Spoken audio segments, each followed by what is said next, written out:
asking for either your, This meeting is being recorded. thank you, either for your full recertification or the annual construction certificate. So I know we had a little bit of confusion about that distinction this year with some of the communities. So I want to kind of explain that. In the past, before the 2021 addendum was issued, you would either have a cycle visit open or have just been closed, or you'd have your annual recertification package. So there were some years where you had nothing due August 1st.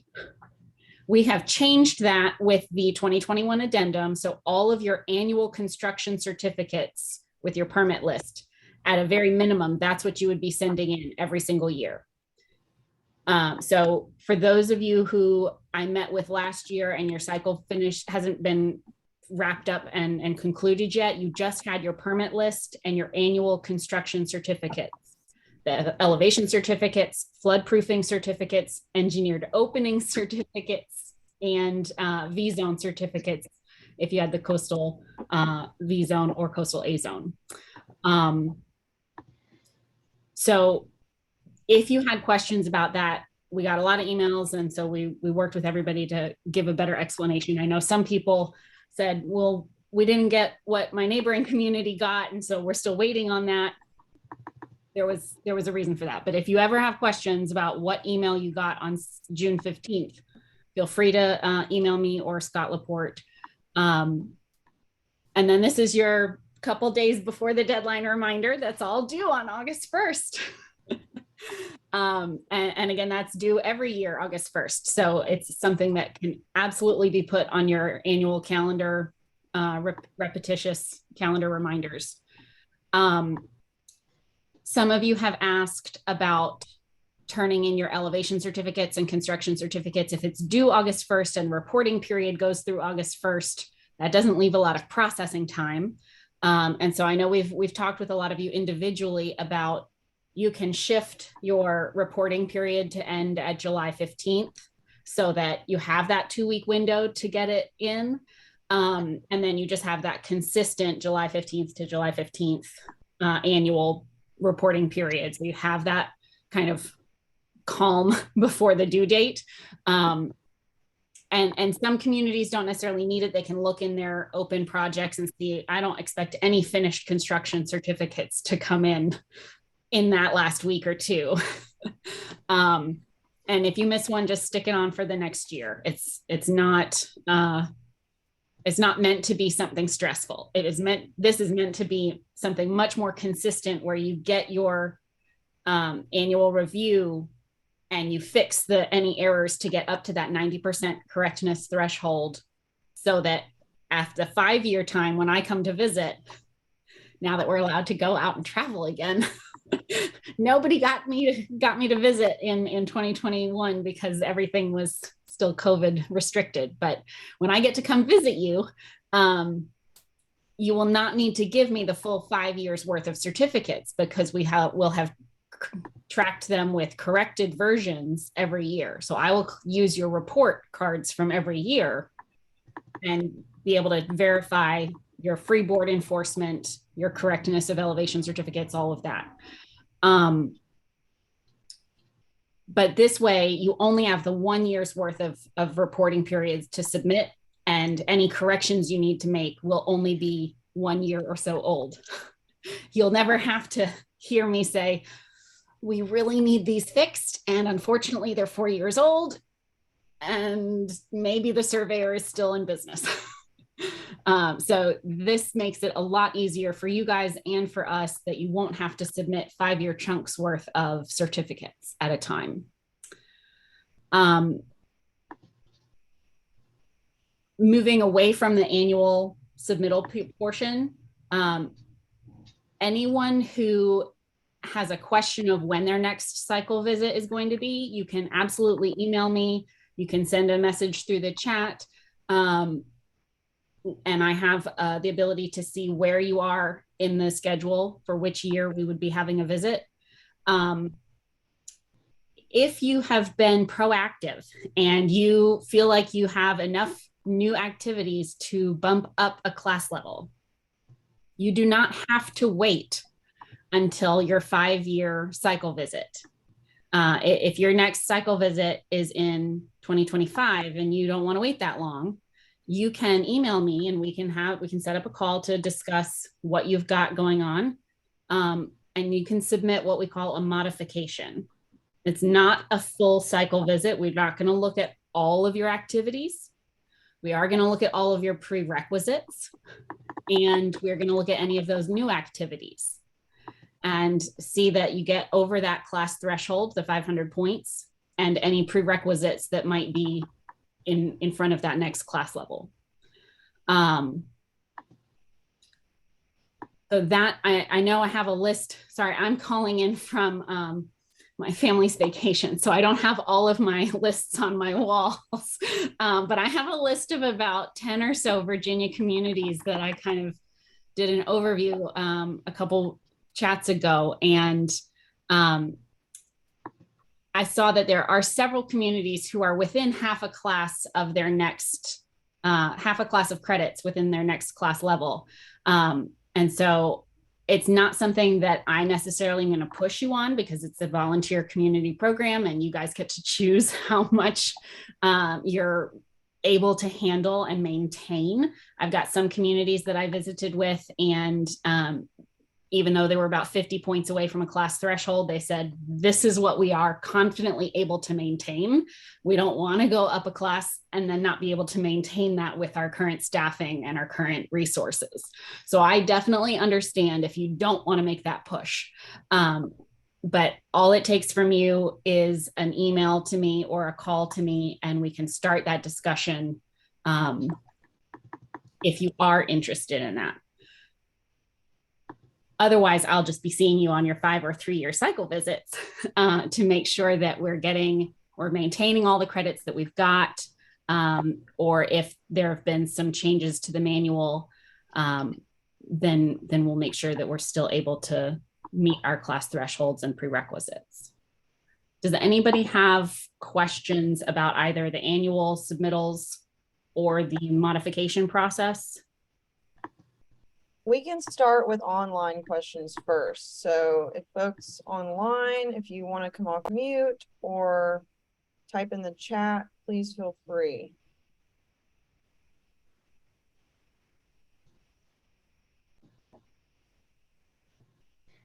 Okay, hearing none from our online group. Does anyone in person have any questions?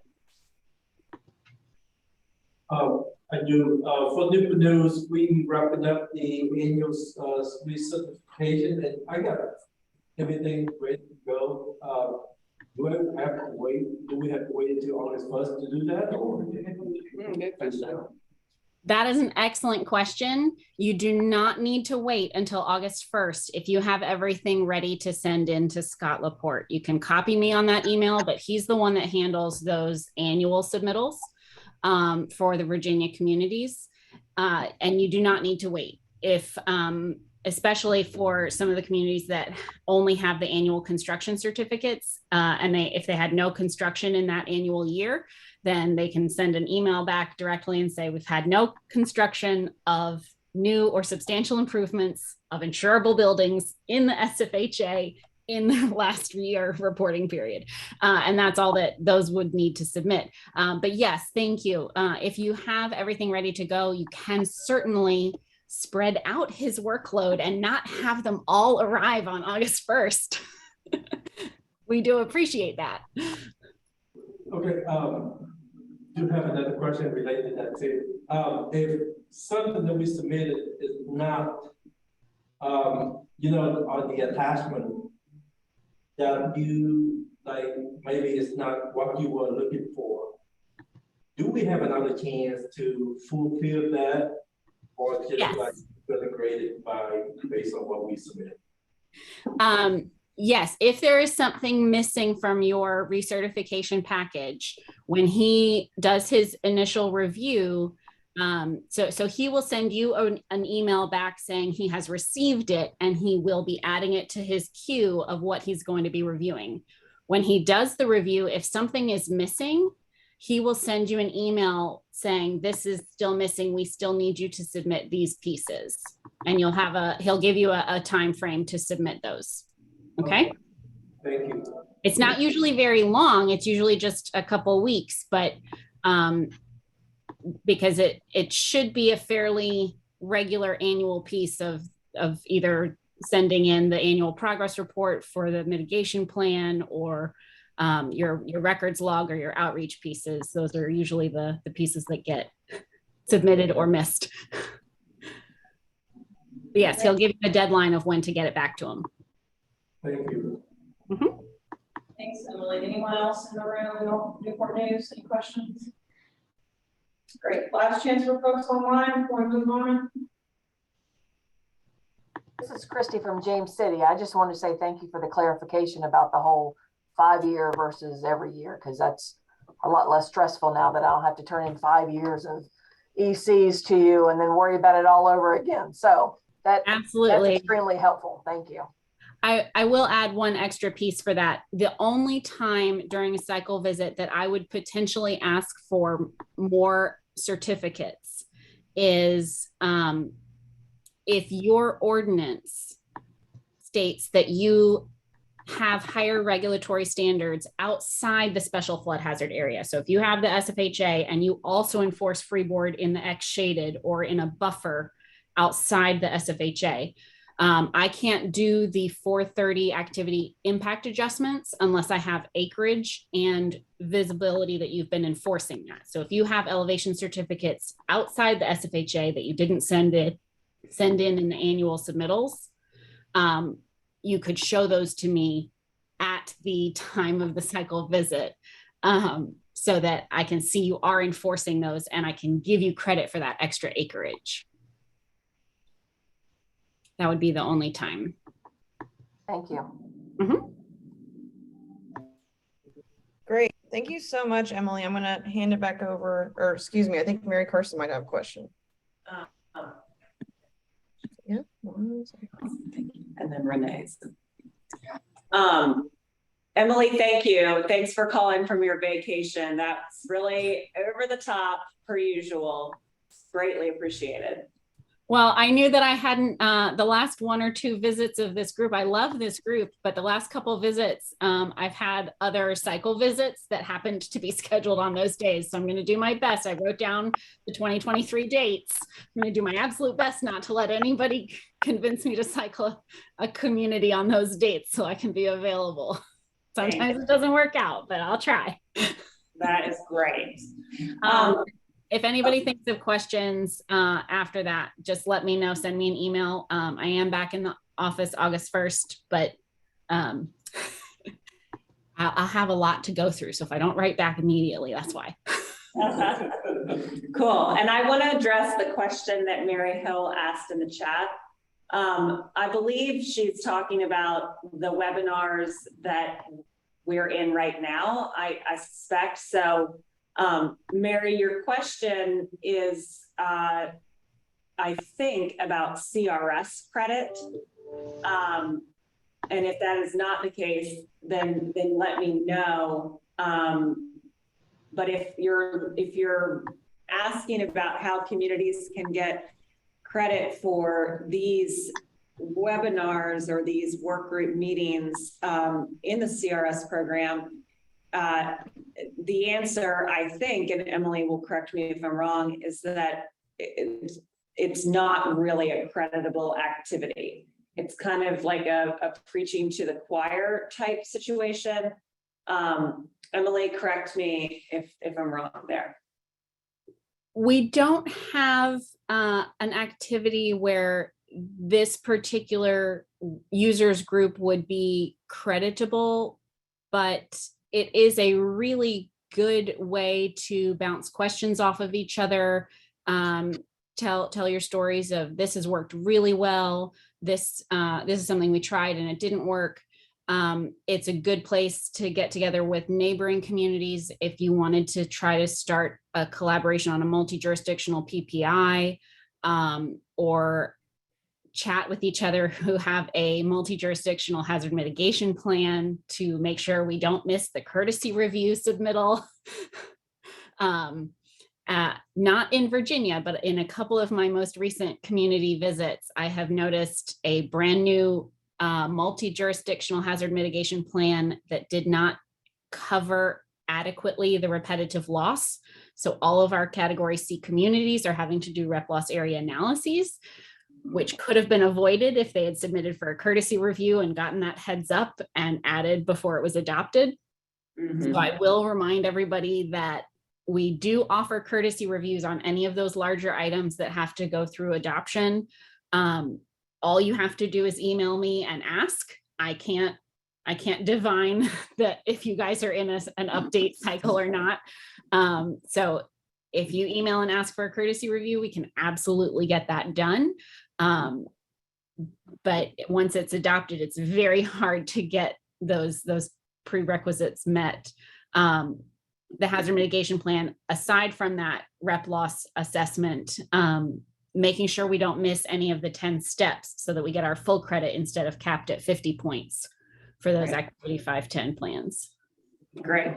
And Mary, to the other side of your question, if it wasn't about CRS credits,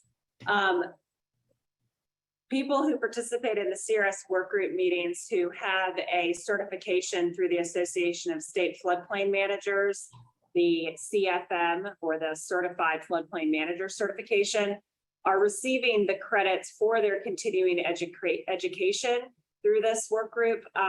There are some citizens that have started to participate, and mostly it's just the crowd from Suffolk because of some presentation and a distribution to a civic organization email list, but it's a little bit more unusual for that, for citizens to participate. You all are obviously welcome, but it is more of a technical group, and it is intended to serve kind of floodplain managers, emergency managers, local government professionals, regional government, state government, et cetera. So there are no credits for citizen participation because of that. So I hope that helps answer your question.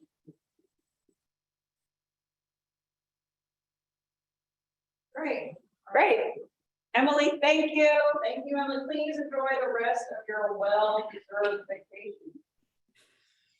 You are more than welcome. It's so nice to see everybody, hear your voices. And again, let me know if there's anything I can help with. And anybody who does not get a submittal back to Scott Laporte by August 1st will be getting a follow-up email as he goes through his list. So we like to know that you guys are working on it at the very least. Get him something by August 1st and he'll be able to do a review and tell you what's missing. Okay? Great. Thanks, Emily. Thank you, guys.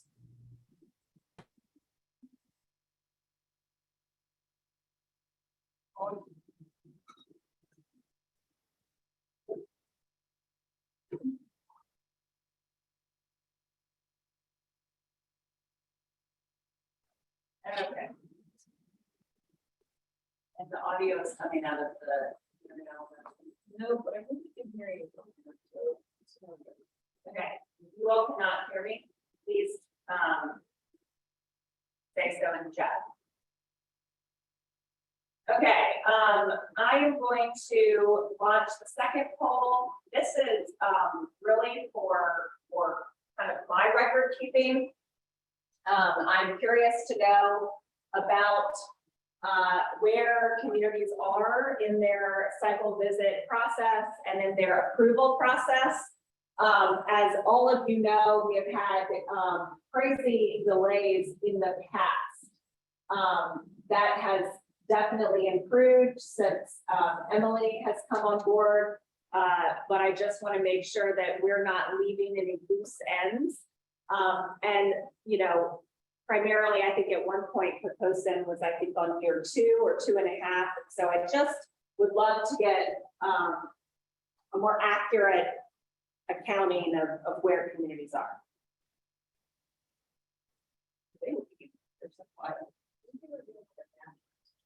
Nap time? Oh my gosh, yeah. That there's a summer camp. We did that. Yeah, I would love that. They were having a very relaxed meeting, so I feel like we were. Yeah. Well, payback. You know what? Okay, so I'm gonna leave this poll off. This is for the purpose of getting continuing education credits for those that are participating online. So just fill it out to get those credits.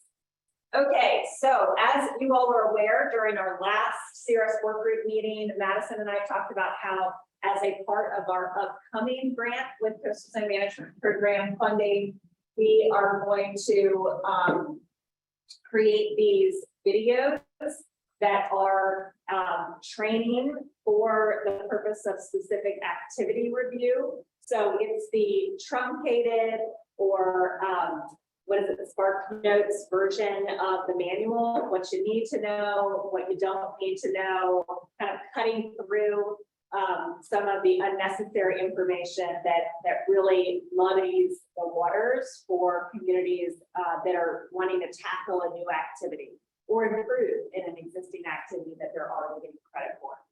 So we had a great response so far. This is the link to the survey. I wonder if I can do this, if I can copy, no, that would have been too easy. What I'm going to do is I'm going to put this in the chat. So you all have not filled it out, and fill it out. That would be super. I'm going to go over the responses. So just interestingly, the majority of our responses, 20 in total, which I think is pretty good. We could get more responses if people in the online meeting haven't filled it out yet. I know that Newport News staff did, because I can see. So good job. The majority of you all that responded are certified flood plan managers, which is, I think, just an indication of an increase in interest in the certification program and a interest in, or I guess an indication of successful CFM exam takers. And it's just great to see those CFMs ticking up in Virginia. And I thought, interestingly, the split for no and working on getting your CFM was really helpful and positive as well. So if you're working on becoming a CFM and are looking for resources or ways to kind of help as you're studying, you should email Madison, because she has this, crazy study. Did you burn it or not? No, I didn't. Okay. So My fellow classmates told me if I passed CFM exam, I should burn my ultimate study guide, but I could never. so Madison is willing to share her ultimate study guide. I think she got like 2 questions. I did well. Okay. So Madison's your go-to. Yeah, so truly take her up on her study materials. And I have no study materials, so I'm not going to offer mine. Obviously, they're going to be better than mine anyway. So let's go over the responses. It's important to note that we're just reporting the 20 responses that we received. We will continue to monitor that survey and see how additional responses come in. But we saw some pretty good indications of where interests lie. Elevation certificates, no surprise here. I mean, the ECs are a total pain in the neck for every CRS community. There are CRS communities that just crush it with the elevation certificates, no problems ever. And if this is really the prevailing interest as it shakes out over the next couple weeks or maybe the next month of keeping the survey live, then I will be sure that we're reaching out to communities and trying to figure out those staff that have really nailed this credit. Maybe they have a automated tracking program that they're running, or what have you. In a lot of CRS meetings and kind of national conferences, there's a lot of discussion about people who are who really create these kind of time-saving activity resources or automated systems. And so I will pilfer through all of my notes and we'll reach out to people, not just in Virginia, but nationally to see if we can elevate the elevation certificate game here in Virginia. Thank you for that chuckle. Well, I live to serve. Okay, so map information service, I think that this is a good one to kind of. Oh, good, more people. Okay, Madison's doing live checking. So map information service, I think that that's a really good one, and there are so many great examples, and that would make for a pretty fun video. So we're tied on 14%, or excuse me, on 14 responses for that and outreach projects. So this has had an uptick. Here 330 is now at the same percentage as map information service. And that makes a lot of sense. This is a kind of a changing credit. So in the most recent manual update, there was a change in the way in which outreach projects were credited. And if you've cycled recently, you know that you can no longer kind of get credit for having the same brochure used multiple times, right? You can only really get credit for that one brochure. And if you're sending out a letter that includes a letter to an individual property owner, and then you stuck in some FEMA brochures to kind of increase those points. That product, that letter, everything that's contained in that envelope, you really can't duplicate your topics across the brochure and the letter. Your points, the topic points are aggregated. And that is just different. It's a little bit of a different way to get points. And we have created some kind of if this, then this cheat sheets that I think have helped me understand the process. And I've worked with ISO on ensuring that the guidance that we've created is accurate. And we can make those resources available during that video training. So that makes a lot of sense. You guys are crushing it aligned. Okay, flood protection information has gone down just a little bit. So it looks like our top three are 310, 320, and 330 in terms of interest. So good to know. At the end of this portion of our presentation, I have a slide that says, what else could we do, or a poll question. So we'll capture the feedback from people online. So if you're in the meeting and you have reactions to what you're seeing on the screen in Zoom, please just use the chat or feel free to unmute and offer your feedback. Moving to the 400 series, flood hazard mapping and stormwater management are tied. So we have more responses based off of current, I feel like I'm like doing election results, which is really fun. Makes more live. I know, I can do that. It's like doing all the old closer. No, we don't.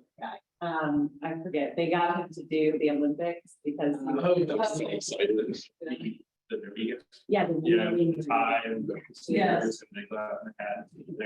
I love him. You don't like it then?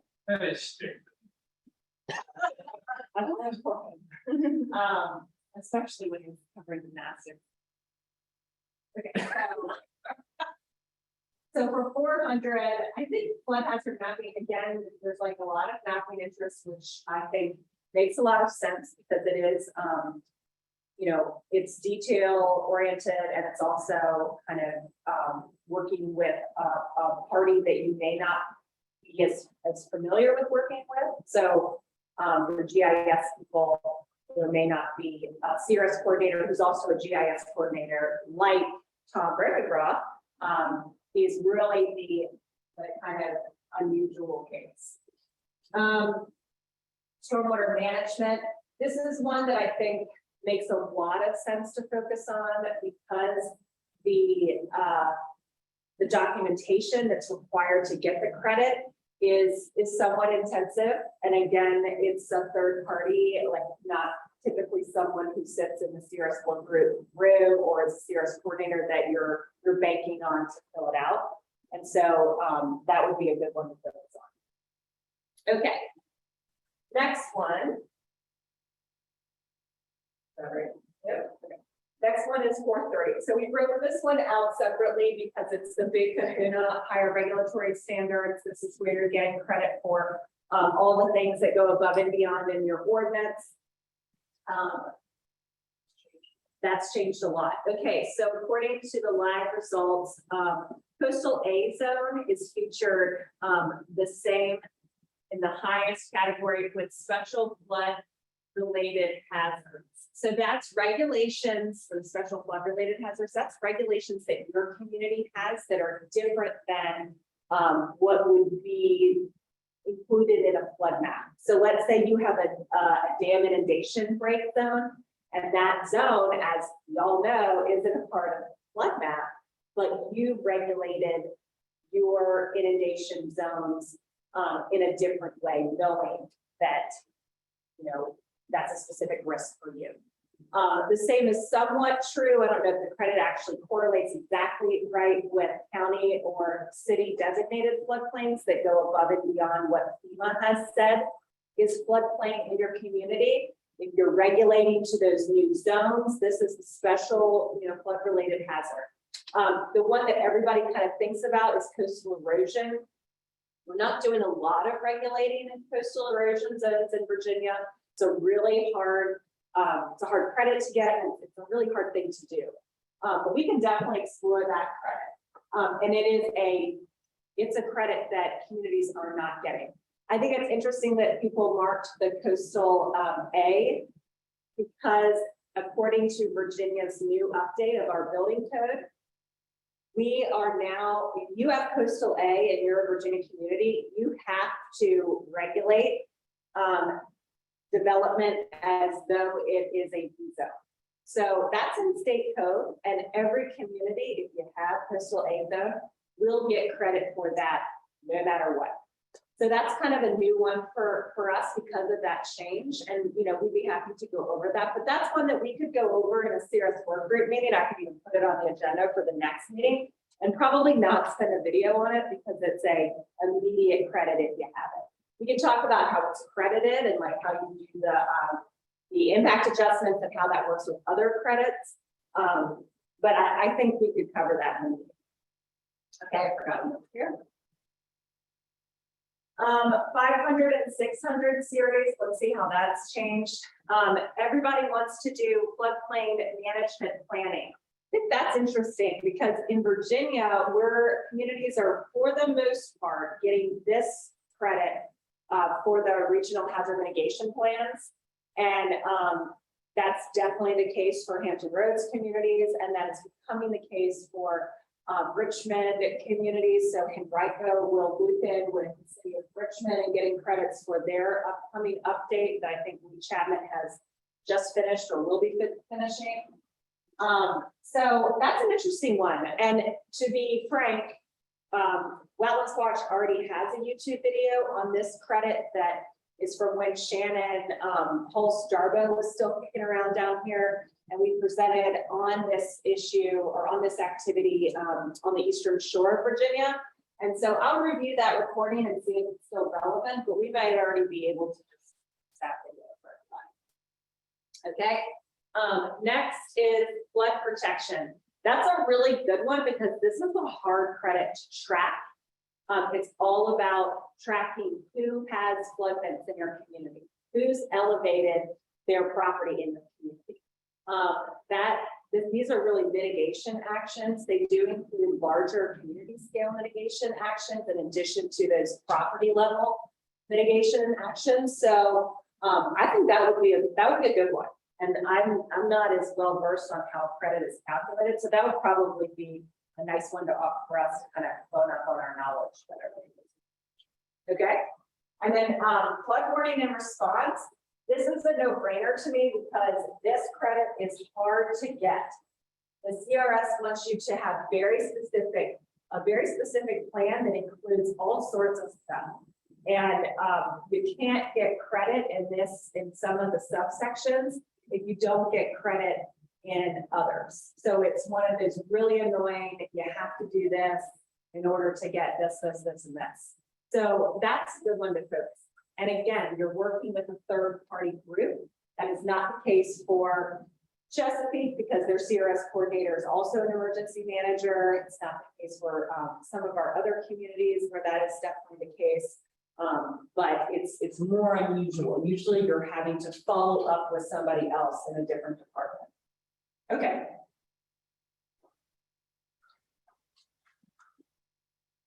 Yes. And to Emily sent me a private message saying that it's not just the hazard mitigation plans that get credit under activity 510. And that's true here in our region and in Virginia. So for example, the city of Portsmouth doesn't use the credit that the regional hazard mitigation plan earns. They use their own floodplain plan to get those points. And they created that floodplain plan as a condition of receiving Army Corps of Engineer resources.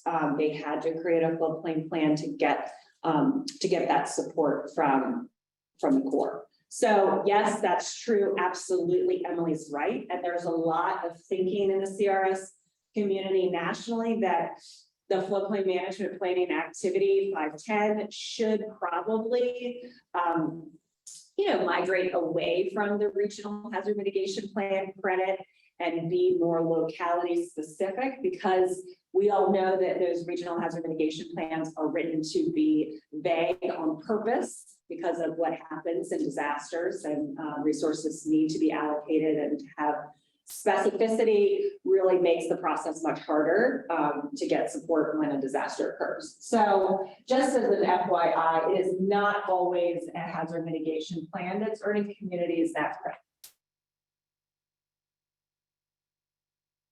Okay. Now, as a part of this survey online, we also asked, are there other activities not listed that we should focus on, and what are they? And people have said, so the first one you can see on your screen, it would be really helpful to identify areas where you have to do it their way, even if your way is better. I love this. And this is something that we can lean on, our conversations with ISO and relationship with them, especially Emily, to figure out, where she sees this really being the case. And then there's also a new comment that says outreach toolboxes for low broadband access areas. I think that that's a really interesting point, one that I have not thought anything about, but definitely relevant. We really don't have a lot of CRS participation in rural communities where there is limited internet access because of capacity issues. That seems to be the correlation there with lack of participation. But we can definitely, we can dig into that issue more. I think that's a great idea. Okay. Is there anything in particular we should consider? So this is really good. Lots of forms that were given to the communities at the end of a cycle visit that are not available online and not easily distinguishable and understood. So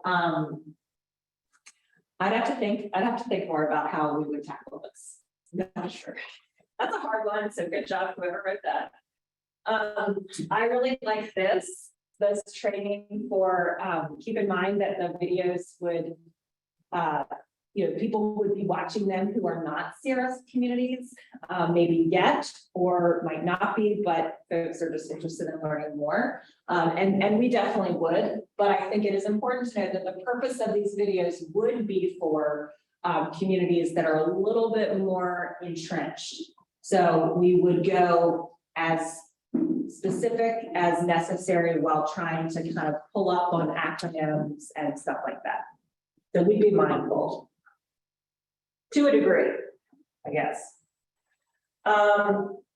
Series of short and concise videos focusing on a few aspects of the topic. I think that short is always best and concise is the goal. You can make a TikTok video. Yeah, you can make. we'll try this, obviously. Then we had one more and someone just said outreach and public participation.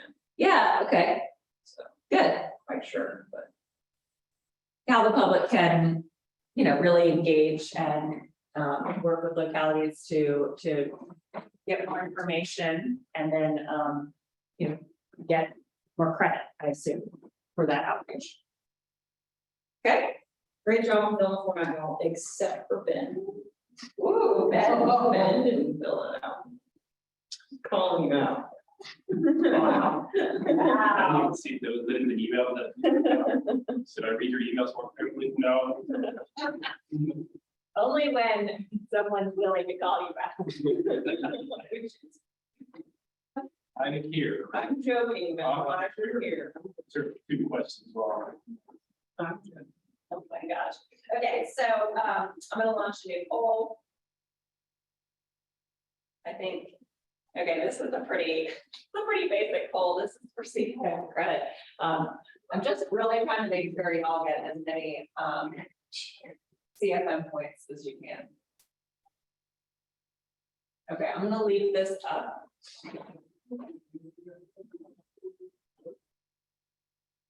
Okay, in light of some of the stuff that we've been talking about, as many of you are aware, the Hampton Roads region has just updated its regional hazard mitigation plan. And as part of that plan, the consultant is making sure that the 10 steps, which are a requirement under Activity 510, are being met. So those regional hazard mitigation plans can earn credit for CRS participating communities that adopt the plan. In the last iteration of our update, that plan for Hampton Roads received 300 points out of 380. I think that's right, that are eligible. So pretty darn great. And 300 points is more than half a class. And so that's a really big deal, obviously. And so we just want to kind of follow up and make sure that CRS communities that are part of the Hampton Roads Hazard Mitigation Plan understand what they need to do in order to receive whatever credit is awarded for that plan for each community. And so I've asked Ben if he would provide an update on that process. Thanks, Nancy.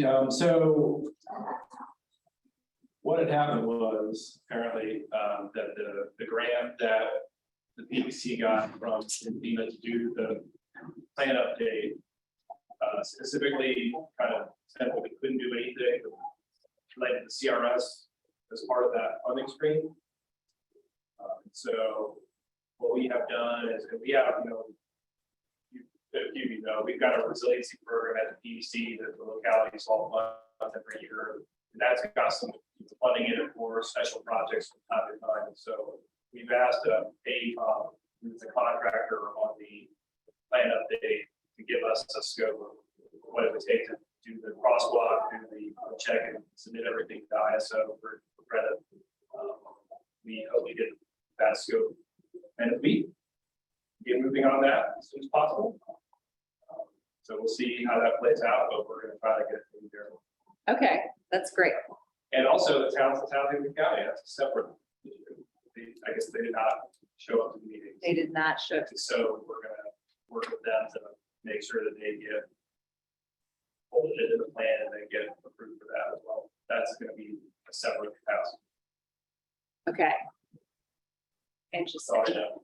Okay, cool. I don't know. Yeah, I was hoping to have an actual schedule and scope and stuff today, but it'll be in. Okay, so AECOM is going to do the crosswalk. It's the plan. Okay. Yeah, so because we contracted with them for the plan, Yes. we're gonna amend our contract with them, our task order with them. Okay. And once that is completed, then that crosswalk is eligible to be submitted if it is requested by AECOM that it's for everybody. That's important. I learned you have to do that Once the crosswalk is completed and the points are kind of allocated from ISO, then each community that is CRS participating would adopt the plan, and your notification of adoption, what date your city council or county board of supervisors, whatever, voted on the plan would be submitted to ISO as part of your documentation for activity 510. So that's kind of the state of play. And that's what happened last time. But last time it was kind of wrapped at the end. And I don't know if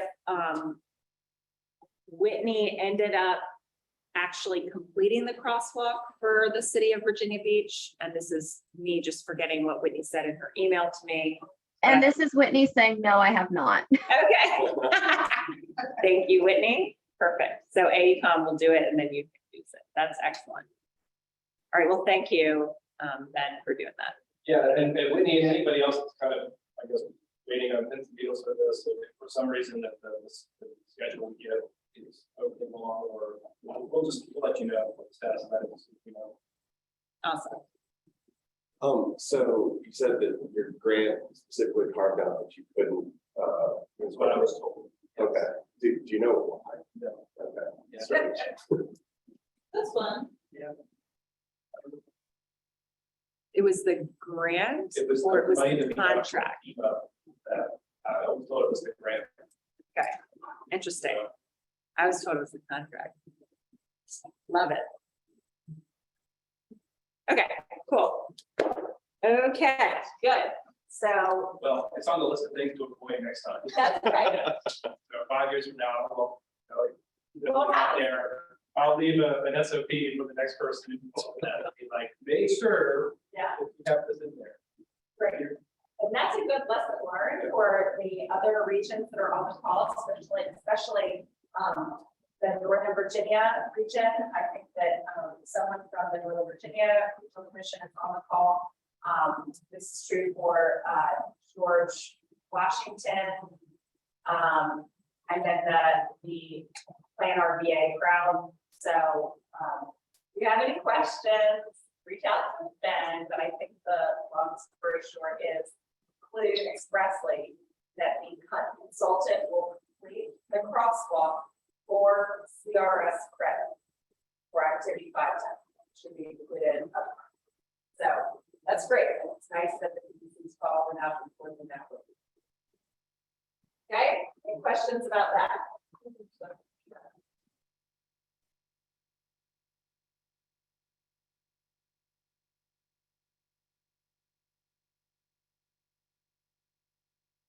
Okay, yep, and there is an annual progress report that is required for maintaining credit for hazard mitigation plans. Many of you are familiar with this process. It's just an ongoing check on how you're meeting your goals for your community that are written in your plan. There's a comment about Suffolk being a CRS community. No, the city of Suffolk is not a CRS community. We performed the CRS training for them that was in depth in 2019, and Stanley Skinner from the city's planning department has been actively participating in our CRS Workgroup meetings. And I know that they're exploring it, but the city was undergoing a recent big change in their planning department with their director of planning and in their city manager's office with new city leadership. And so they just have been going through a lot of change. So I don't know the status on them, but They do have, I know they have some CFMs in their public work department, so. yes, that would- okay, yeah, that's really helpful. There was another channel.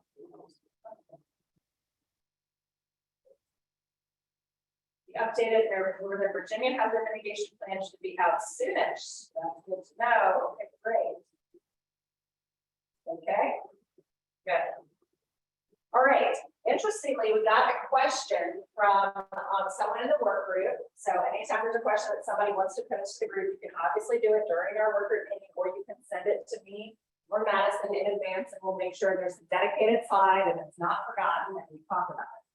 So someone has asked, are there any good examples of inland localities using CDBG funding to address riverine flooding?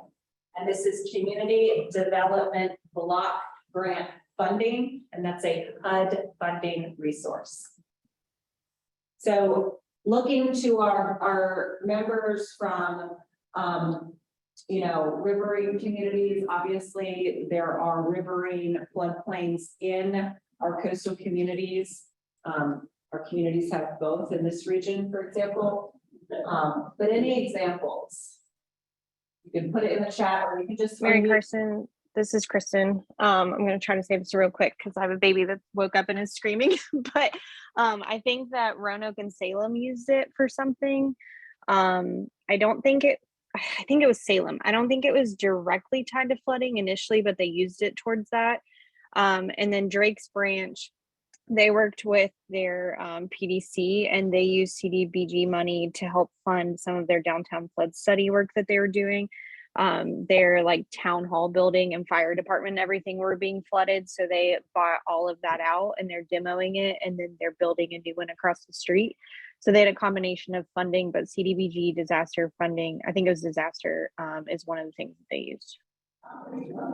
Okay, thanks, Kristen. And you said Salem, it was Salem or Roanoke, and then you said, I think it's Salem. And then what was the second community?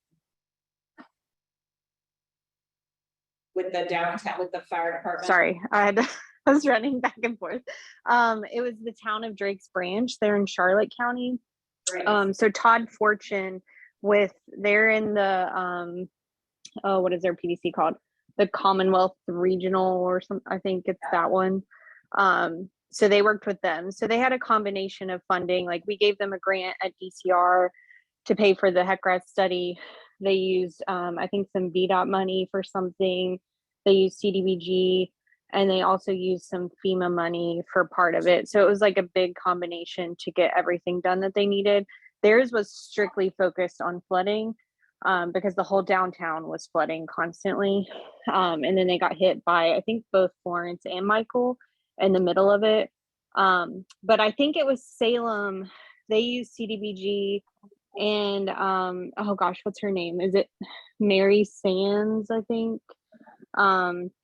Is who that was with, or Charles Grant is their GIS person who does floodplain stuff. I think they were doing it more for like downtown blight, but it was in a floodplain, and so they kind of did some of that. And then I thought Roanoke might have used it, but I might just be getting confused. And then you might also check with the town of Benton, with Nathan and Anita, because I don't know if they've used it, but I know that they were looking into a bunch of different funding sources for some different things in their floodplain, and like maybe even they were trying to use some DHR funding, I think, for something, because they had a historic district, but I can't remember if they use CDBG or not. Okay, great. Thank you, Kristen. Really appreciate it.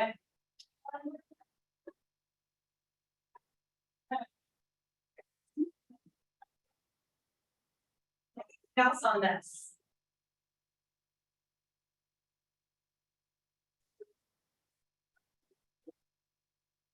Okay. All right.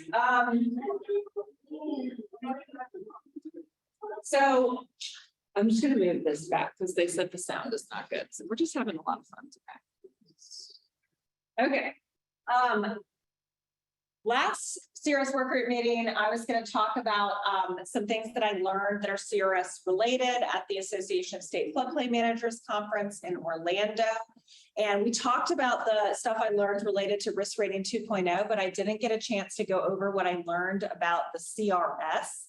And there was a presentation in the same panel that I was in from a woman at FEMA who is responsible for the nexus between risk rating 2.0 and the CRS program. And that nexus has been kind of called CRS Next. And I just want to start by saying I don't have any dates for when CRS Next will roll out. We don't have a lot of information about it other than what I will kind of run through today. So TBD, we are very engaged in FEMA headquarters rollout of this.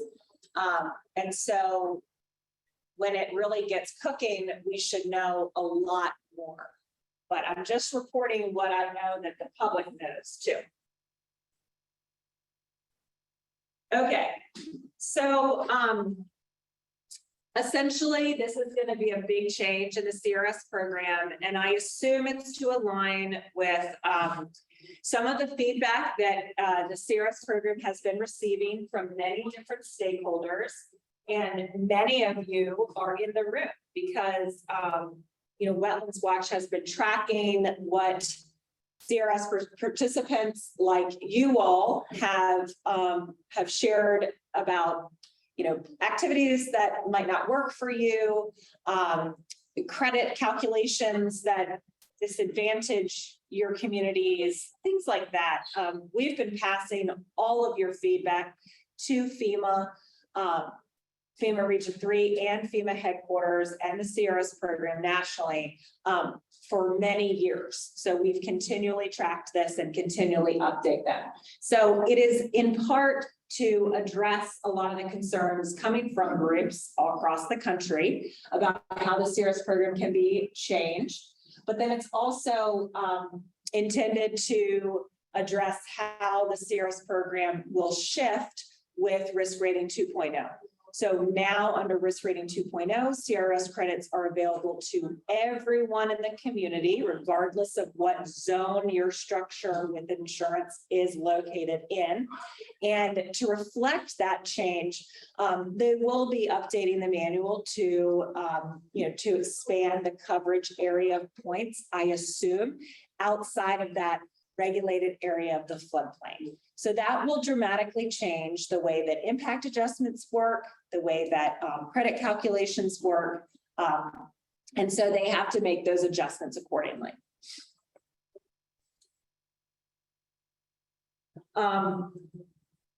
Like risk rating 2.0, the update is intended to better reflect the accurate risk in a community. And I think accurate ability for the credit earning activities to mitigate against that risk. So that is part of what they're thinking. This is going to be a multi-year effort. It's long-term coordination. And I forgot this point. It's intended to also work in line with the updates to the minimum standards for the National Flood Insurance Program's regulatory program. So of the three-legged stool, it's supposed to help, marry up with everything that's changing. As you're aware, the FEMA had a call for information that Wetlands Watch participated in with some feedback from work group members on how the minimum standards should be updated to better reflect the risks of our region and our state. And there was feedback for quite a lot of comments were submitted for this call for information. So this is the woman who was presenting on the CRS next during the panel. This text is hard for you to see, but it essentially, her presentation was an overview of what they plan to do with CRS next. And so part of this was to affirm what we know and what we value about the CRS program. These things will not change. And so they're kind of letting CRS participants know that certain things will stay the same to help people feel better about some of these big changes. So for example, the CRS will continue to provide these whole community public benefits through giving flood insurance discounts, right? So the foundation of the CRS is not changing. It is going to continue to recognize actions taken by a community to reduce flood risk. But then there are going to be some improvements in the CRS that are sweeping, and that is easier communication, easier documentation, which will help improve participation. Okay. Community-wide focus is a big focus. So that's to accommodate that risk rating 2.0 expansion of CRS credits. Then she reviewed the public comments that came in. So similar to the public comment period request for information that FEMA released for the update of the minimum standards of the National Flood Insurance Program, FEMA also released a request for public comments about the CRS and how the CRS program could be improved and changed. And Wetlands Watch participated in that public comment period as well. And many of our kind of CRS counterparts across the country, some user groups participated, and some of the organizations that are working deeply on this issue. A lot of Sea Grant work is in the CRS program, which I think is interesting from other states. And the Coastal Zone Management Program is also working in a couple other states on elevating CRS. So the comments were, just to highlight, the biggest ones were about challenges in the program, obviously, equity of access. We know that big time when it comes to capacity and the ability of communities with limited capacity to participate in the CRS program. Creditable activities. So there was a lot of comments about specific ways that activities are written and ways in which they can be improved, which I think is great because it shows that there was a real robust response that was specific and targeted, which I hope will help CRS reviewers as they do this update. And then there were a lot of comments that were not specific to the CRS, and that's probably people just complaining. And we might have had a little bit of that going on too. I don't know. Okay, so an overview of the positives, which I think, is good to focus on. People love the CRS is kind of where this comes out. It's helping strengthen floodplain management. There is some flexibility because you don't have to get credit in every activity to actually improve and be good in the CRS. And then political buy-in. We see this definitely in Virginia. And so it's good to know that this is a national phenomenon, that there is good, there are nice responses in terms of helping communities get buy-in for this work. So the challenges, you can guess this: administrative burden too high. No local government discount. Unless you have National Flood Insurance Program policies on your local government structures, there is no benefit to local government. So you're doing this for your people, right? There's no financial benefit to you as local government property owners. Complicated, some duplication of efforts. Equity. A lot of our comments Wetlands Watch's comments talked about equity. Community sizes, this disparity between urban and rural, coastal and riverine.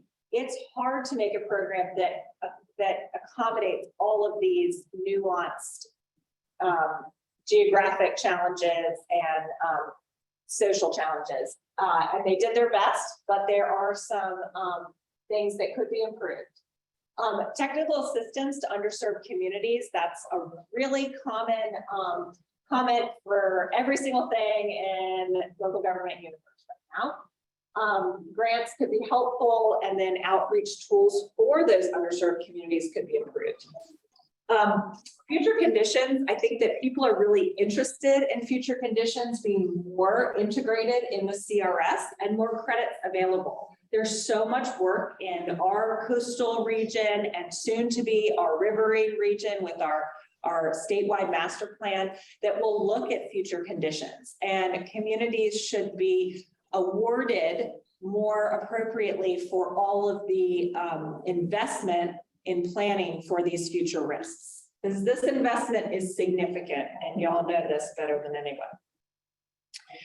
Community level action is not very easily credited in the CRS program.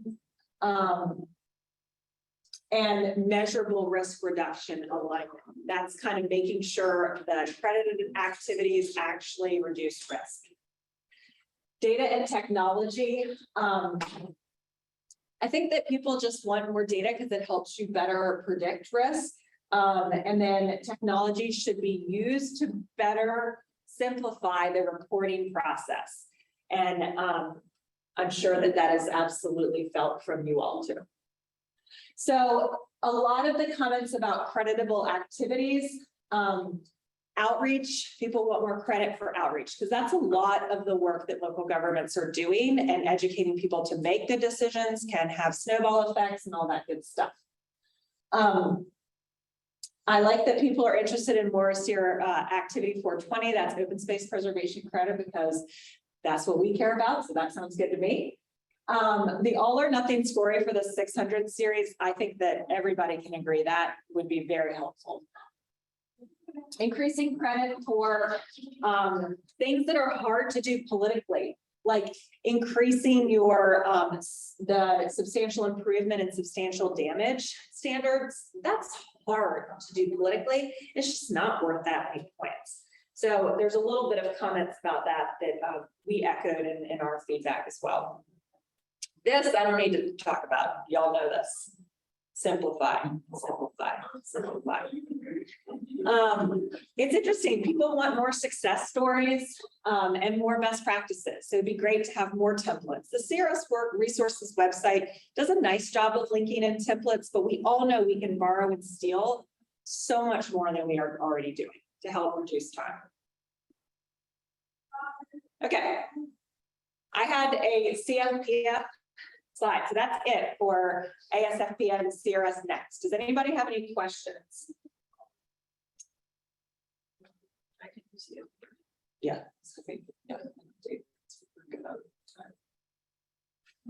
Okay. All right. One last thing, and then we're going to do report outs. Madison. All right. You're up. So did someone have a question?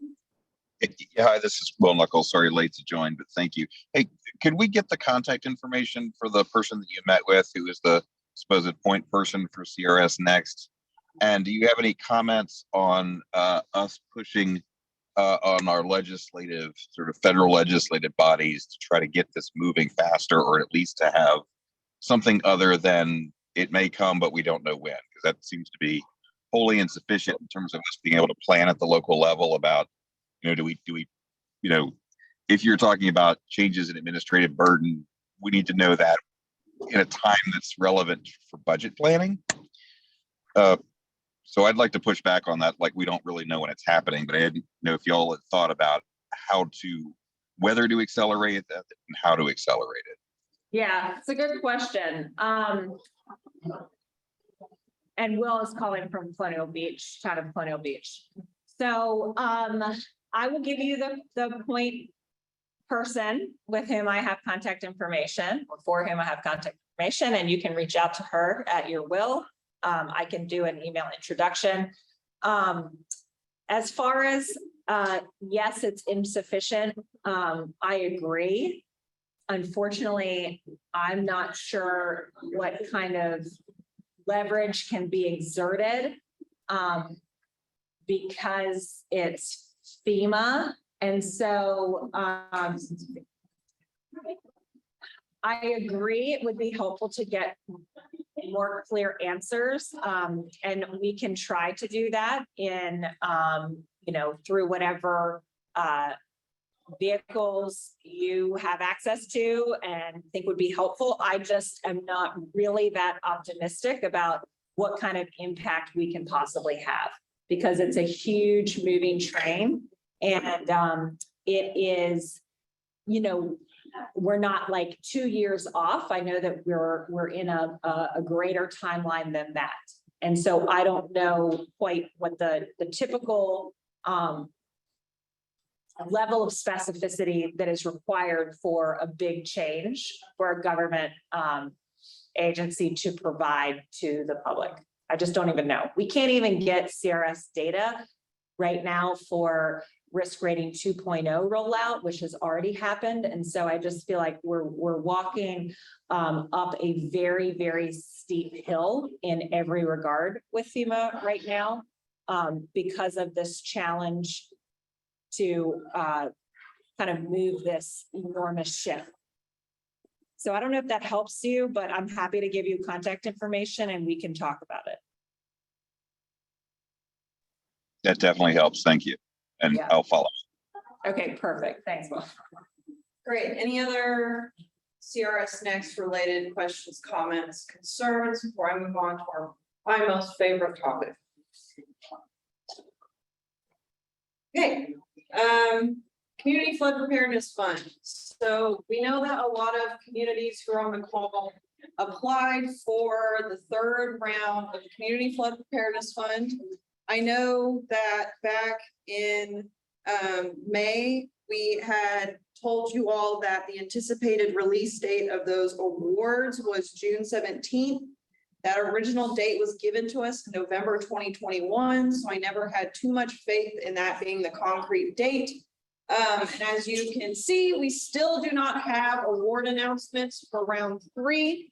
That is, at this point, we know it's mainly, if you all will recall, the way that recommendations and sign-offs are given on the CFPF awards is that the DCR staff give their recommendations, they send it up to the acting Secretary of Natural and Historic Resources, and then they send it to the governor to sign on or off on. Currently, where we're at in that process, from what we have heard from our partners who are connected with DCR staff, is that there are certain grants that were submitted for round 3 that the governor's office want to approve, but that the DCR staff does not want to approve. So it's kind of a back and forth battle with them right now on particular grants. And we mainly think it's the case that just things in the grant manual haven't been very clear, and it's due to the ambiguity that we know that has always been in the grant manual that's allowing this back and forth to kind of happen.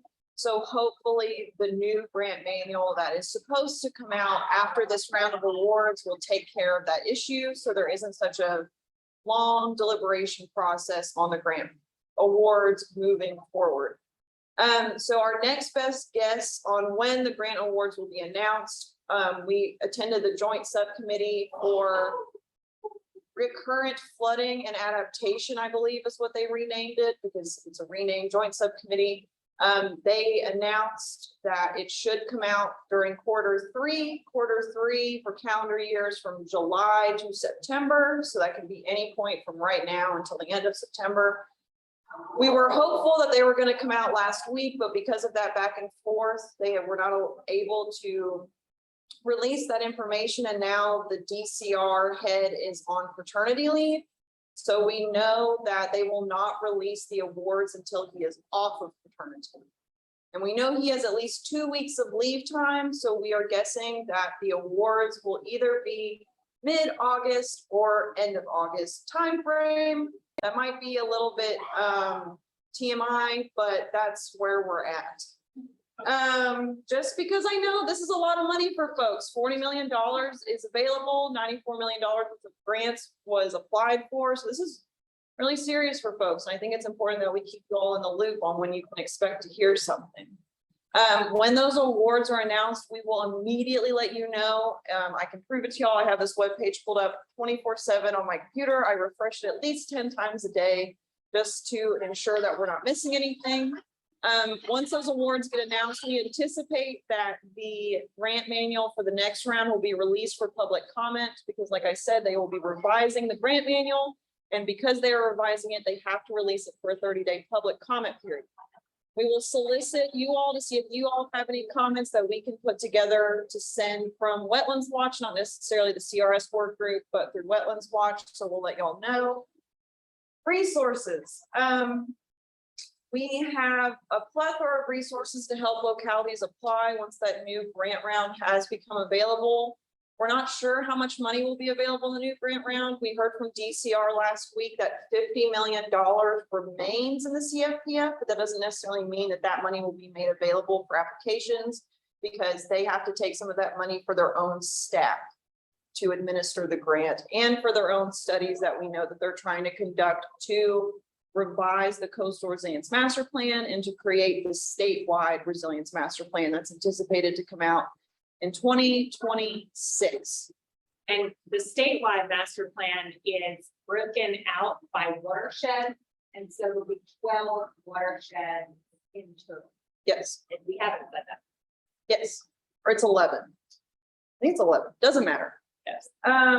So if folks want to get a head start on their next round of applications, I'm more than happy to help folks with that. If they want to schedule a one-on-one meeting with me, just so you all know, on the Wetlands Watch's website, we have a local resilience application outline. So if you're looking to apply for a local resilience plan funding or just capacity and planning funding in general, we have, instead of reading the 54-page grant manual, I have a 4-page document that expedites that process for you.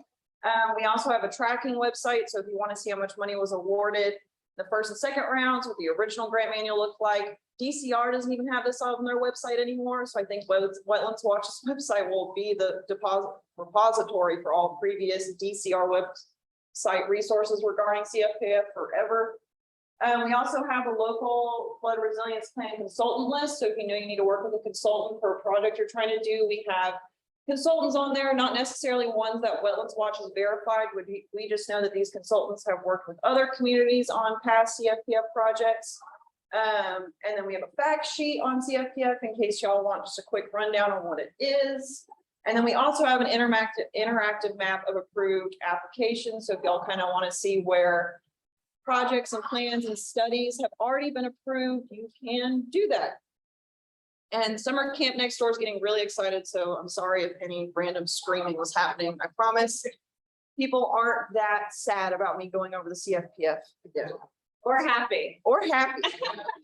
So are there any questions online or in the room in regards to CFPF? Well, and before questions, I just wanted to add that Wetlands Watch has just hired an outreach coordinator who will be working on our phone app in, across Virginia, but she is also tasked with working in concert with Madison to do outreach to non-coastal communities. So outreach on the CFPF and technical assistance for non-coastal communities. So if you're on the call and you are not a coastal community and you would like to have some sort of discussion about support for CFPF applications, please reach out to Madison or to me, and we will get you connected with her. Her name is Gabby Kinney. Yep, and Gabby's great. I don't know if I had talked about this, but I was updating her on all the CFPF mess that's happened, and I looked like a crazy scientist on her whiteboard at home. I was just like going nuts. It's a fun time.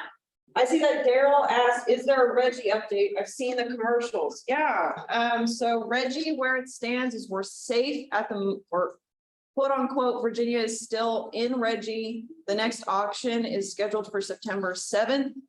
Our best knowledge of what's happening on the administrative level is that they are planning to hold their emergency meeting of their air board on the last day of August. And they are doing that, we believe, to try and make it a very short turnaround time between their meeting and the auction, because if they are successful in voting for an emergency pullout for Virginia to remove from Reggie, then we will not participate in that auction in September.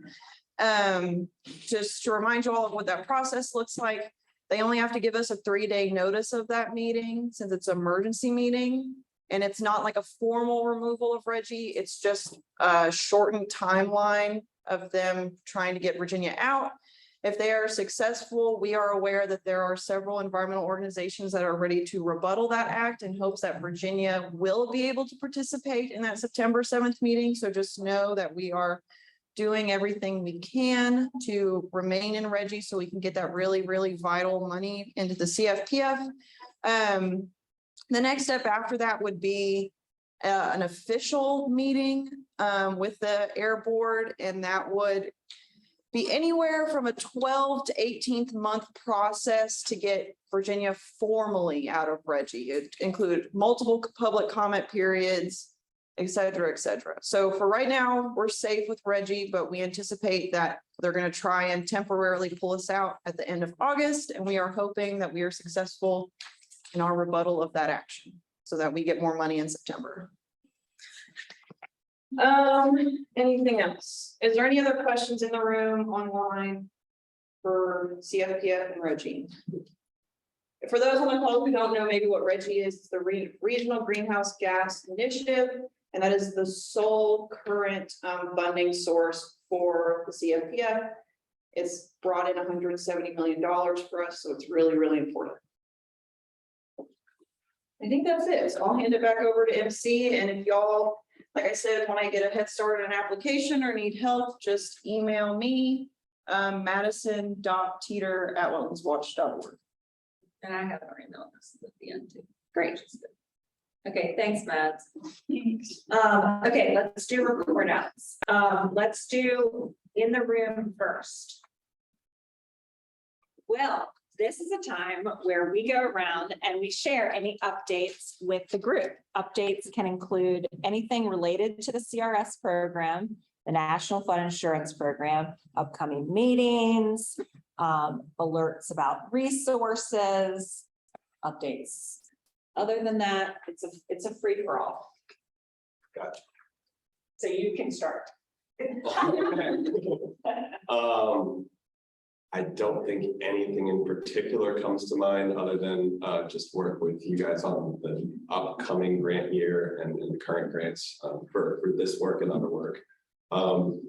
Yeah, we've been just head deep in all the infrastructure funding, which I don't know how it would cross over to CRS stuff, but that's really what our head has been recently.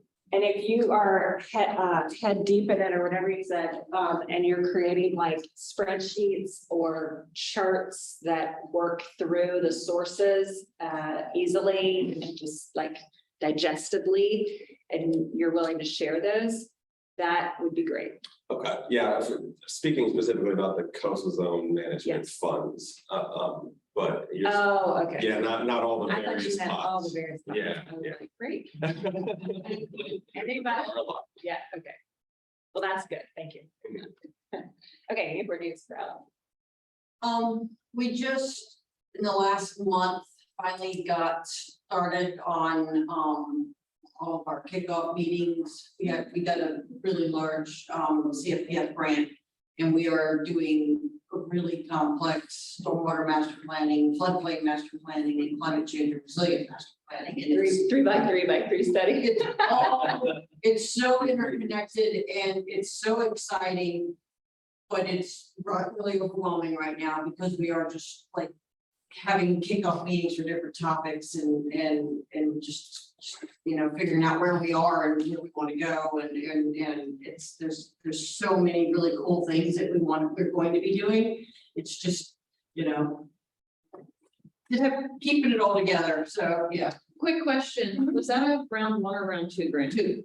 Have you received any money yet from? I haven't asked for money. Okay, because we literally just started, you asked quarterly. Yep. And we started literally right as the quarter was ending. Yep. So we just were like, yeah, we're just gonna go ahead and not do anything until the next quarter. Makes sense. I mean, but I've submitted quarterly reports that say, yeah, this is what we've done, and I'm not asking for money, and I do get a response. So I'm Actually, do you do that to BRA or DCR? I don't know. There was there's an email address in the your award letter. I don't know it. Okay, that's fine. It's automatically in my email now, so I don't even know who it is. So, but yeah, I mean, they responded very quickly, signed the documents quickly and everything, and so I'm hopeful that we'll get to them. Interesting. That's good. I'm glad to hear that they've been responsive for you. Yeah, but yeah, I haven't asked for money yet. So maybe that's why. Thanks. Yeah. Okay, cool. Thank you for that. And who is your GKY is the lead. Dewberry is, UKY is doing storm master planning and overall, Dewberry is floodplain and, resilience. The Miles Group is doing all of our public outreach and gathering of information. ATCS is doing a lot of, surveying, and just kind of field reconnaissance. And, Cornwell is doing UAGC. Okay. And who was the third one? Sorry, Miles Agency. Miles Agency. I got it. Wow.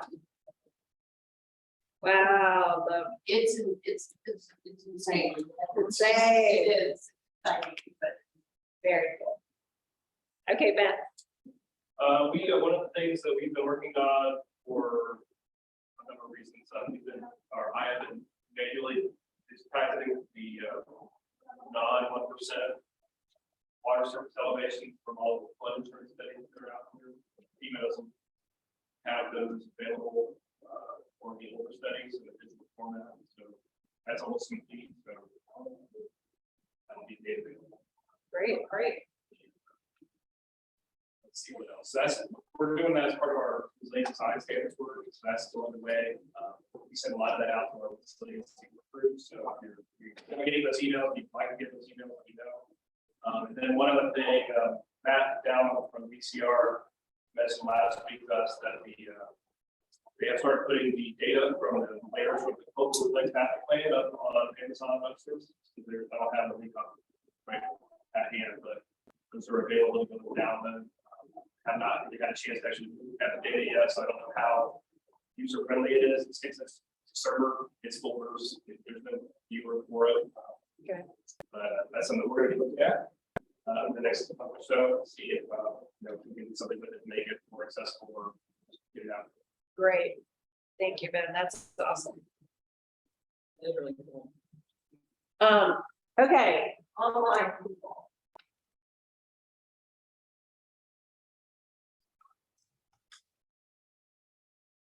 I'm not gonna call on people.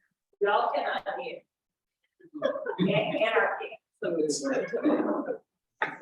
Well, this is Mike Wilson with James City County. We don't have anything really new to report out other than we're working on our annual report. It's over at the county administrators for signature. Okay, great. Thanks, Mike. In the chat that they finished their. This is Kristen and Henrico. I'll go next since I didn't hear anybody. CRS related. Well, I think most of you know, have been on maternity leave since April. So I'm slowly coming back now. And then my computer got hacked, so I lost access to literally everything until today. So we are working on CRS stuff. We brought in Wood, David Stroud, to help us, along with, we're still using Jenny Sneed with AMT. So right before I went on maternity leave, we started having our PPI meetings, and I'm in the middle of reviewing our draft PPI plan right now. So we're going to wrap that up once I get back full time. And then we're going to kind of be working on some of our other stuff. Our CAB with FEMA is scheduled the 3rd week of August. I haven't heard anything yet that's changing, so we're planning on that. So we'll see how long it takes for them to get that turned around and closed out so we can work on getting our CRS visits scheduled. We also got a CFPF grant in round 2 to start our acquisition program.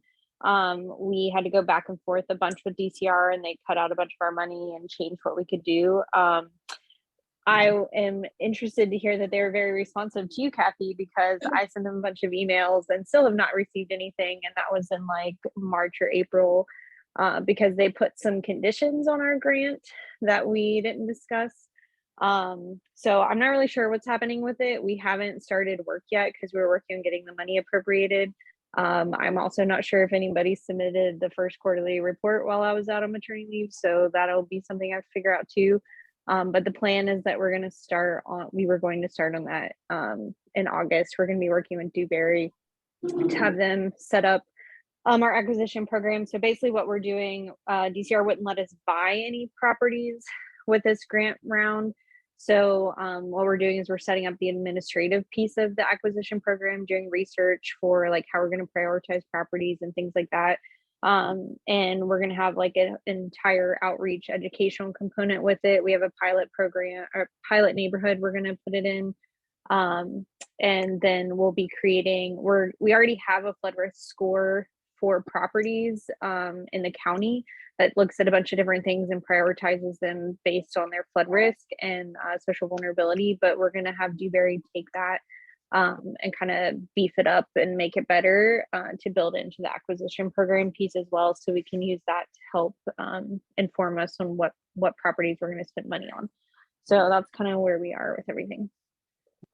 Kathy, I wonder if you would mind whenever you're available to send the email that you've been sending emails to me. And maybe I can connect with Crystal just to see if it's the same person, you know, so she hasn't heard anything since March. Well, I mean, the only person I talked with the grant is the guy who sends out the agreements. I can't think of his name off the top of my head. But he responded back to Matt Wells. Oh, so you're talking to the VRA person? The VRA person who, and it was just because he sent stuff to us and it was like in my name and a bunch of other stuff. And I'm like, I'm not signing this, you know. Oh, yeah.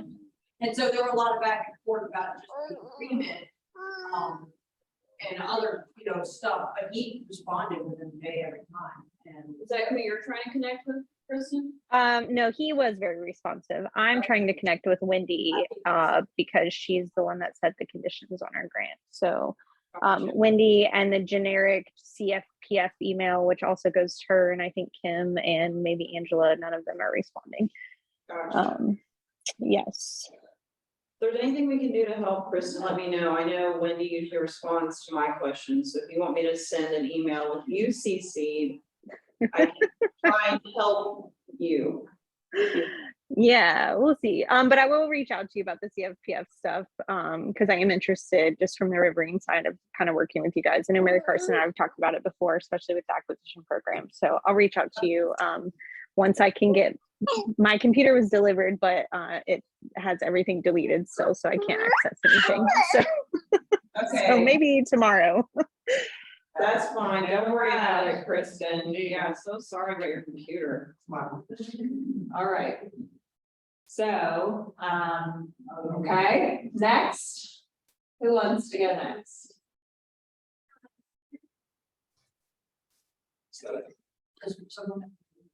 Oh, I guess I can go. I guess not much on our front.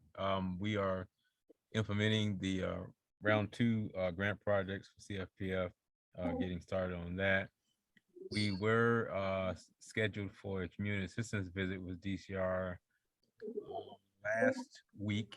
However, with the events in Buchanan County, the CAV was postponed till last week in September now. So you know, and that may be the reason why DCR hadn't been very responsive. You know, with the events in Buchanan and Cabotu, they're stretched thin and having to go out there to assess. So we had to postpone the CAV. So that's pretty much it for Petersburg right now. Carol, do you mind me asking if you've gotten any money yet for your grant? I've got to follow up on that. I had to reach out to my VRA contact just to see exactly where that is. You know, we had made the initial DocuSign process and all that stuff. As far as I remember, went through, but I haven't actually seen documentation of the pile of money with a revenue code or anything attached to it. Yeah. So I just got to follow up with VRA on that. Okay, so for everyone on the call, I guess this applies. If anyone's received money yet, if you could just tell us, that'd be great, because I have yet to talk to anyone who's gotten money. So I just would love to know how that process is going for anyone who's actually gotten money from VRA for their CFPF grant. Thank you, Daryl. Mary, go ahead. Got a hand raised. Go for it, Mary Hill. Okay. Yep, go ahead.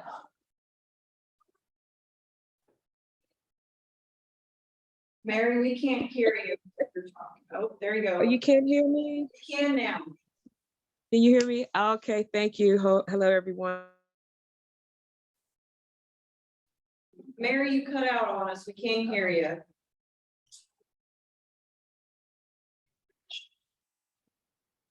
Mary, we still can't hear you in case you're talking. Yeah, I'm talking, but We heard you very briefly, but I think there might be something wrong with your internet signal. We only hear you for about 2 seconds, and then it's gone. can you hear me now? Yes, ma'am. Yes, ma'am. Can you hear me now? Okay, I'm sorry. All right, I hope everyone's doing well. I'm sorry, I don't know what's going on. But as someone is taking care of a newborn, I take care of a 101-year-old. So you might hear her in the background yelling. But yeah, and I think that this is a much needed and an informed workshop. I'm a major stakeholder in an EJ community, but also I was enlisted by the former governor administration and Secretary of Natural Resources Strickler, and then Ann Jennings had shortly became the Secretary of Natural Resources before this new administration with the new governor now. But they had established a Chesapeake Bay stakeholders advisory group, and reached out and asked me would I consider being a major stakeholder on that group, and of course I didn't hesitate. But one of the main things that was presented in that advisory group was this coastal resilience grant, The CFPF? Yes. Okay, sorry, just making sure. So, and I was a little surprised at the response that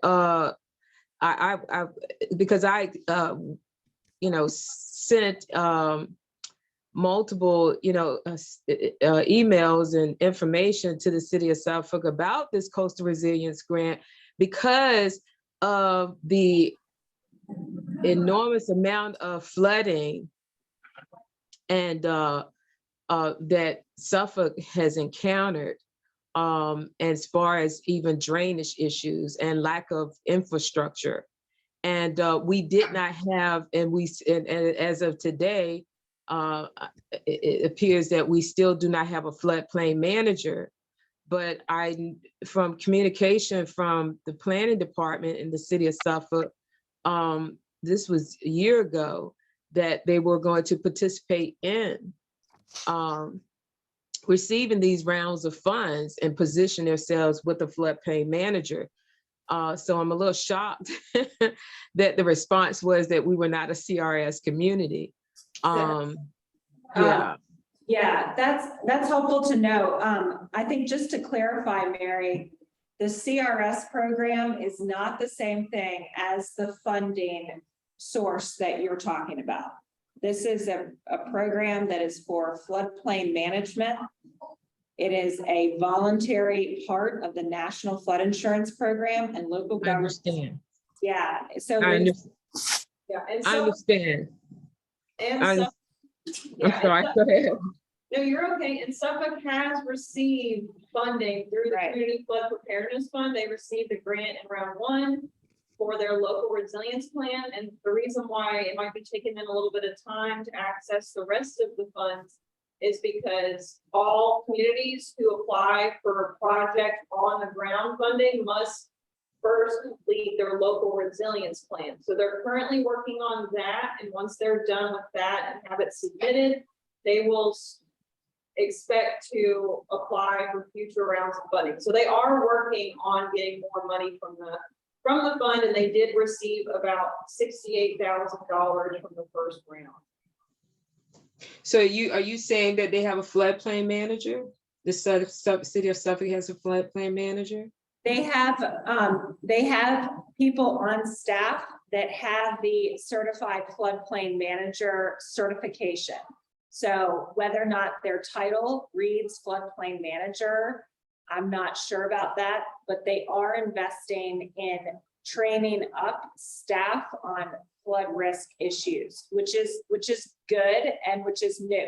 And they also, someone just put in the chat that they had a couple of people on their staff pass the certified floodplain manager exam, which is basically what you're asking us if they have someone on staff who has that. So it appears that they now have a couple of folks who are training for floodplain management. Yeah, and Ben mentioned that in the meeting as well. So I'm sure it's slow, but they're working on building up that technical assistance. Everybody is struggling with staffing too. Yeah. They're trying to hire, doesn't mean that somebody is applying. I think that Suffolk was struggling with staffing, but okay, all righty. Well, that's good to know. I'll just follow up with the city. Yeah, I think that would be good. And the public comment period for that resilience plan is somewhat delayed because of consultant scheduling and just delays. So I don't think that it's an indication of it not happening. It's just a delay. Okay, understand. Well, there is a delay, but there's still, concerted issue, concerted effort of issuing permits with, not having that in place, which would be a second thought in issuing that permit if it was. So I hope that, the sea level is continually rising. We're continually having flood issues. We're continually having a lot of environmental impacts, adverse impacts. So, it seems like, they would work on if it's, later than sooner, then, not moving forward, with all this development due to a lack of infrastructure and the flooding that is continuing to escalate. And, for what's happening now with these permits being issued for these enormous projects, particularly as it relates to industrial, it's not helping at all with the environmental impact that's, going on here in Suffolk.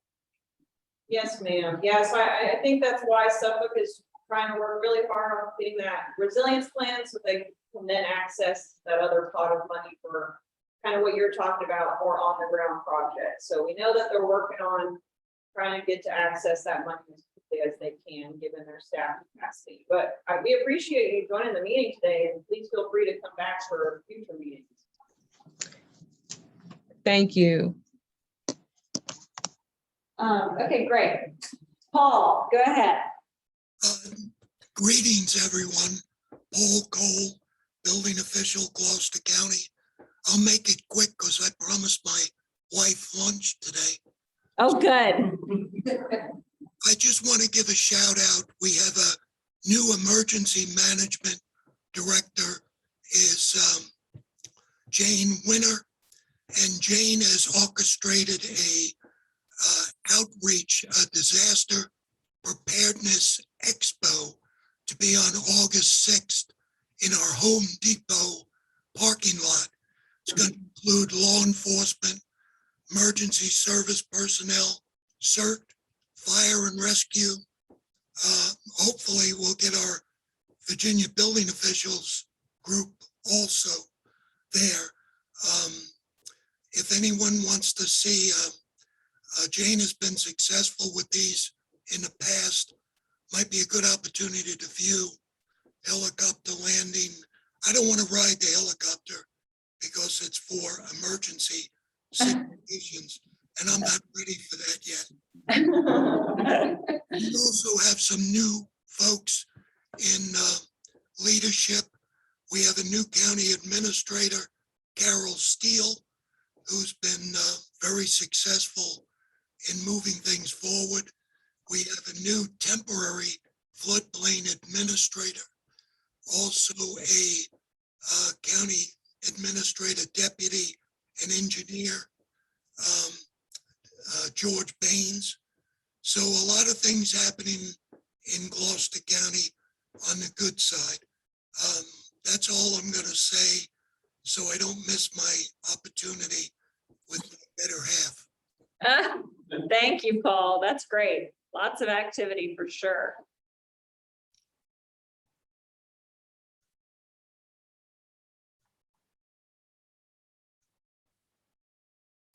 Great. Anyone else online have any updates? We know we're a little bit past meeting time.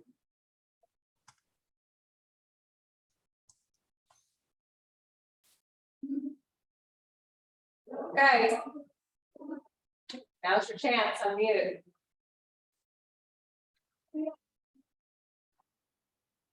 Okay, thank you all so much for participating. Enjoy your certification, recertification. Good luck getting that in on August 1st. Thank you. Thank you all for coming in person. I really appreciate it, especially from home. You too,